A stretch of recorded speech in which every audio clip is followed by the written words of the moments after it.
મારું નામ ધ્રુવિલ છે. હું પ્રાર્થના ગ્લોબલ સૈનિક સ્કૂલમાં ભણું છું, ધોરણ 8માં.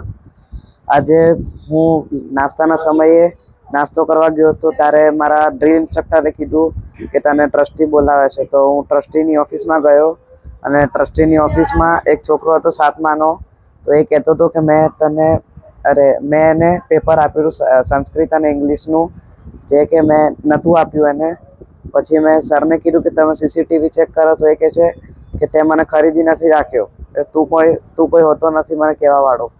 અને પછી 20-25 લાફા માર્યા છે, દંડા માર્યા છે અને છોરી જોડે લાફા મરાવડાયા છે.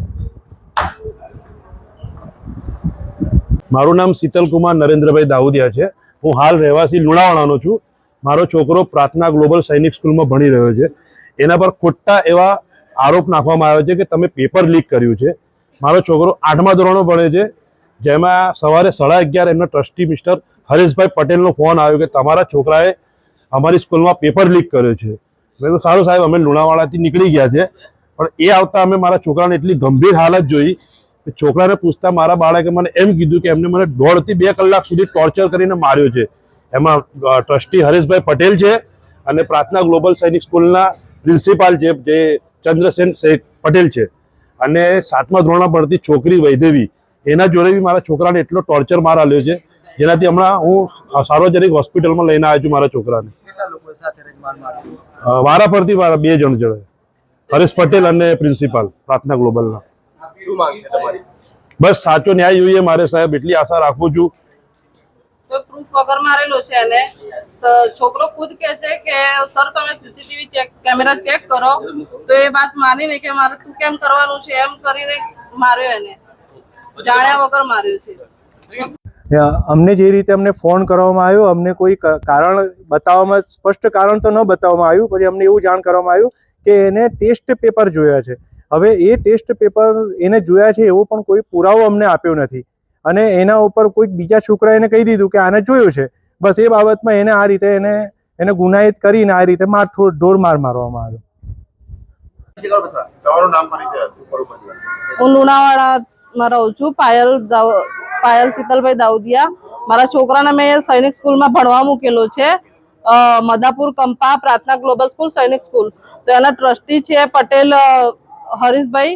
તો એને મારા છોકરા પર એવો આરોપ લગાવ્યો છે કે એને પેપર લીક કર્યું છે કે, અને એ પોતે 8મા ધોરણમાં ભણે છે અને કે 7મા ધોરણનું પેપર લીક કર્યું છે. મારો છોકરો કહે છે, પગે લાગીને કહે છે કે સર મેં નથી કર્યું, કે તમે સીસીટીવી કેમેરા ચેક કરો.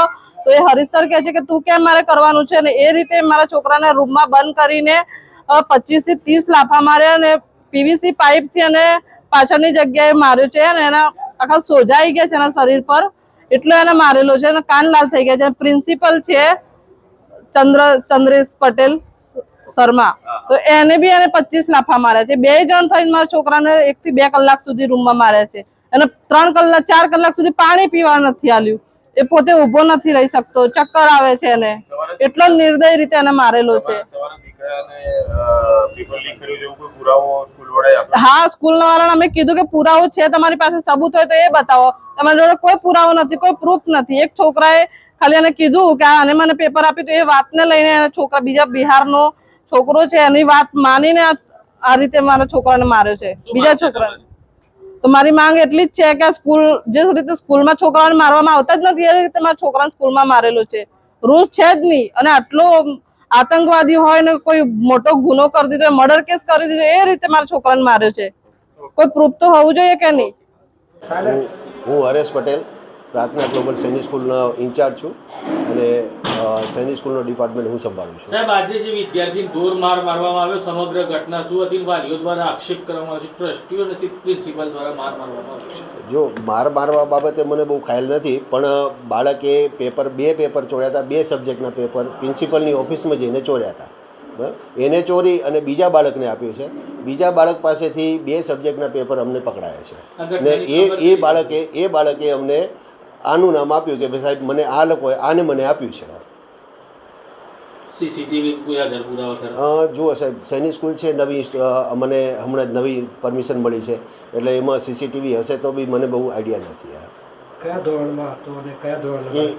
એ 8મા ધોરણનો બાળક હતો, અને એને 7મા ધોરણના બાળકને પેપર આપ્યા હતા. ઓકે.